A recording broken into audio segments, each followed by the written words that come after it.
یہ بات ہے حضرت ادریس علیہ السلام کے زمانے کی، جب اللہ نے 2 فرشتوں کو زمین پر بھیجا جو بہت زیادہ نیکوکار تھے، جو گناہ کا تصور بھی نہیں کر سکتے تھے، لیکن ایسا کیا ہوا کہ وہ بھی گناہ کر بیٹھے؟ آئیے جانتے ہیں۔ السلام علیکم، welcome back my another video. تو سبسکرائب کر لینا، اسٹارٹ کرتے ہیں۔ حضرت ادریس علیہ السلام کے زمانے میں انسان بہت بد عمل ہو گئے تھے۔ فرشتوں نے بارگاہ الہی میں عرض کیا، مولا انسان بہت بدکار ہیں اور یہ خلافت کے لائق نہیں، انہیں معزول کر دیا جائے یا کم از کم خلیفہ یہ رہیں اور وزیر ہم، تاکہ ہم ان کے بگڑے کام سنبھال لیں۔ رب تعالیٰ کا ارشاد ہوا کہ اس کو غصہ اور شہوت دیا گیا ہے، یعنی خواہشات دی گئی ہے، غصہ دیا گیا ہے، جس سے یہ زیادہ گناہ کرتے ہیں انسان۔ اگر یہ چیزیں تم کو ملیں گی تو تم بھی گناہ کرنے لگو گے۔ فرشتے نے کہا، مولا کریم ہم تو گناہ کے پاس بھی نہ جائیں، خواہ کتنا ہی غصہ اور خواہشات مل جائے۔ حکم ہوا، اچھا تم اپنی جماعت میں سے اعلیٰ درجے کے پرہیزگار فرشتے چھانٹ لاؤ، ان کو غصہ اور خواہشات دے دیتے ہیں، پھر امتحان ہو جائے گا۔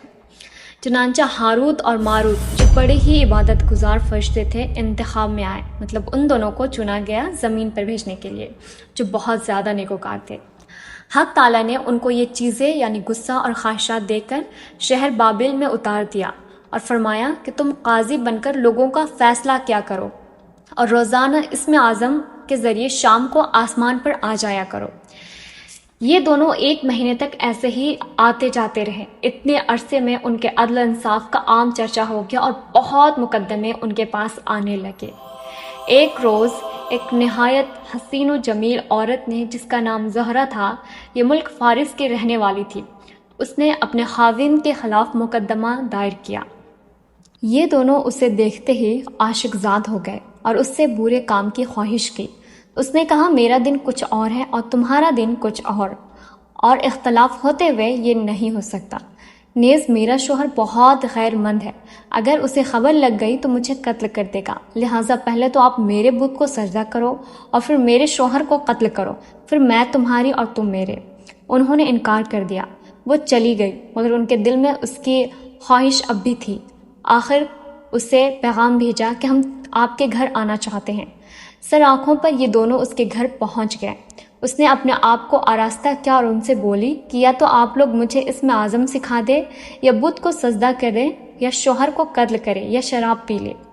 انہوں نے سوچا کہ اسم اعظم اسرار الہی ہے، اس کو ظاہر کرنا بہت ظلم ہے، بت پرستی کرنا شرک ہے اور قتل حق العبادت، لاؤ شراب پی لے۔ چنانچہ شراب پی لی۔ جب شراب پی کر مست ہو گئے، زہرہ نے ان سے بت کو سجدہ بھی کروا لیا، اپنے شوہر کو قتل بھی اور اسم اعظم بھی پوچھ لیا۔ زہرہ تو اسم اعظم پڑھ کر صورت بدل کر آسمان پر پہنچ گئی۔ حق تعالیٰ نے اس کے روح کو زہرہ سے ستارے متصل کیا اور اس کی شکل زہرہ ستارے کی طرح ہو گئی۔ جب ان کا نشہ اترا تو یہ اسم اعظم بھول چکے تھے اور اپنے کیے پر نادم شرمندہ تھے۔ حق تعالیٰ نے فرشتوں سے فرمایا کہ انسان میری تجلی سے دور رہتا ہے۔ یہ دونوں شام کو حاضر بارگاہ ہوتے تھے، پھر بھی شہوت سے مغلوب ہو کر سب کچھ کر بیٹھے۔ اگر انسان سے گناہ سرزد ہو تو کیا تعجب ہے۔ تمام فرشتوں نے اپنی خطا کا اقرار کیا اور زمین والوں پر لعن طعن کرنے کے بجائے ان کے لیے دعائے مغفرت کرنے لگے۔ پھر یہ دونوں حضرت ادریس علیہ السلام کی بارگاہ میں حاضر ہوئے اور شفاعت کے طالب ہوئے۔ آپ نے ان کے حق میں دعائے مغفرت کی۔ بہت روز کے بعد حکم الہی آیا کہ ان کو اختیار دیجیے، یا تو یہ دنیاوی عذاب قبول کر لے یا پھر آخرت کا۔ حضرت ادریس علیہ السلام نے انہیں حکم الہی پہنچایا۔ انہوں نے عرض کیا، یا نبی اللہ، دنیا کا عذاب فانی اور آخرت کا عذاب ابدالآباد تک باقی رہے گا، ہم کو دنیاوی عذاب منظور ہے۔ ہم سب سے اللہ ہمیں بخش دے، اللہ ہمیں محفوظ رکھے۔